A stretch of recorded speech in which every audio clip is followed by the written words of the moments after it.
I think that the food tastes better knowing where it comes from. And part of that is the quality. You know what you're eating and you know what that's been fed, and that helps. But then there's like this mental side to it. I know where this came from. I know this animal was taken care of well. I know that this animal was loved and cared for, and I know this is hamburger patties from one animal, not 100. And it just, the peace of mind it brings, I think gives the meat a better flavor. I'm Cameron. I'm Jacqueline. And we are CJW Pino Ranch.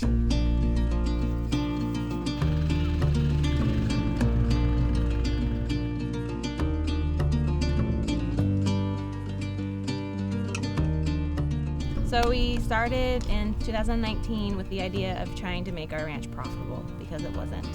And then eating healthier after having our daughter in 2018 and learning about where chicken came from because we didn't raise chicken at that time, we just raised beef. Then it kind of just spiraled into this, well, we can raise... She wanted to do chicken. I wanted to do chicken for us. And then we learned to raise chicken in the pasture, and that was like a chicken tractor that held 75 chickens. Well, we didn't need 75 chickens. So like, well, we'll just sell it to some people, blah, blah, blah. Then we learned there are tons of people doing this.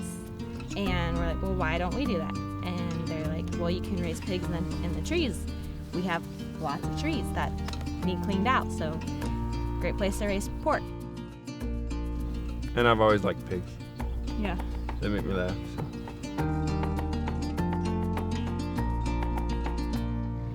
One cow or one horse can overgraze 100 acres because they just keep coming back to that same nice, fresh, tender grass. So we try to limit that in, certain pastures, move them every day. And by doing that, they have competitive grazing, so that they think they're going to run out. So they basically mow a field down all evenly, and that just makes more grass grow. And a big benefit to it is allowing what they've just grazed to rest, to recover and regrow. Because like you said, if you leave them, they'll just keep going back to that one.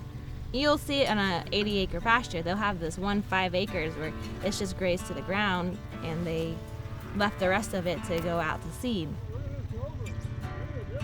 They're smart animals, but if you could eat a filet or beef jerky, which one would you eat?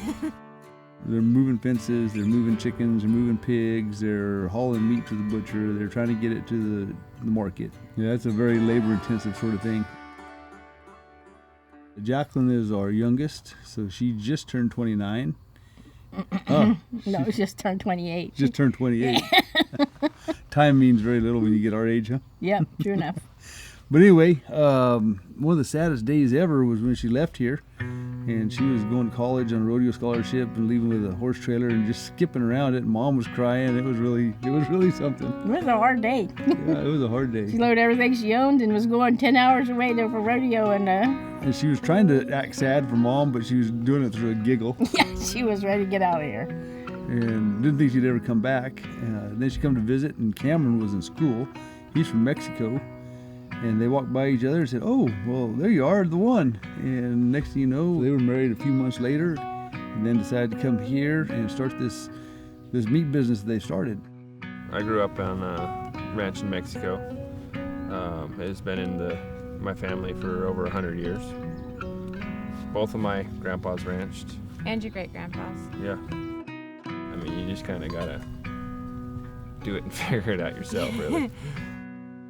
Last year we had the chickens in this pasture right here, and the grass, after it rains, the grass will be the lushest, greenest, wherever those chickens are.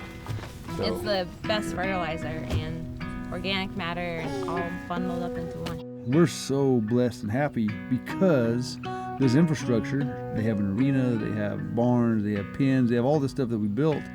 But it wasn't ever going to get used like it's being used now. So to see these kids and what they're doing with this property, man, it's been cool. Yeah, this place never looked so good. They're really managing it like nothing we ever did. Yep, and they're doing it without chemicals, which is that's even more important. More impressive that they can keep the weeds down and stuff by the management. But it takes them. They work their tail off to do it. They make themselves a lot of work. Yeah, we had a call the other day. somebody wanted to come see where they're getting their meat from. I'm like, yeah, sure. We'll show you around. Yeah, it's very cool to the health benefits that we're learning along with them.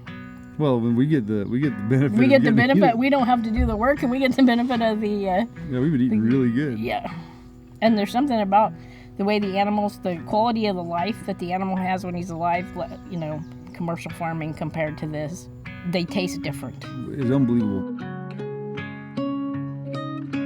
I want to know everything about the food. You know, no added hormones, no antibiotics. It's very important to me. They're managing over 400 acres and on 3 different places. And we told them, you know, you're not going to be a millionaire if you want to ranch and farm, but it's a good quality of life. They said, yeah, we don't care if we're never millionaires. We just, you know, this is how we want to raise our kids. Everything is about spending time with their children. You can tell your kids all day long what they should do, but if you show them, that completely changes the ball game.